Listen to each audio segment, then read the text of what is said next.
সালমান আলাইজু স্যারকে দিচ্ছি, স্যার মূল্যবান বক্তব্য প্রদান করুন। এবং যিনি বিশেষ করে কয়েকদিন আগে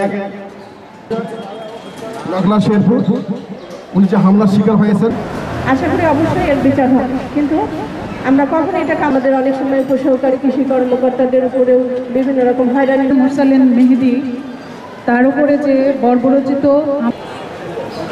প্রতিবাদ অনুষ্ঠানটিকে দেখেছি নকলা শেরপুরে, তো এরকম কেন হবে? আমরা আসলে আমাদের কাজ আমরা চাই যে আমাদের উপর যে সরকারি, আমরা বলতে চাই যে আমাদের যে সহকর্মীর উপর যে যদিও এখনো 72 ঘন্টার বেশি পার হয়ে সময় পার হয়ে সিংহ অঞ্চলের সুযোগ্য অতিরিক্ত পরিচালক উপপরিচালক মোহাম্মদ এনামুল হক আমার সিংহ অঞ্চলের চিকিৎসা অঞ্চলের কিন্তু আমাদের অবশ্যই সুস্থ করে তুলতে হবে।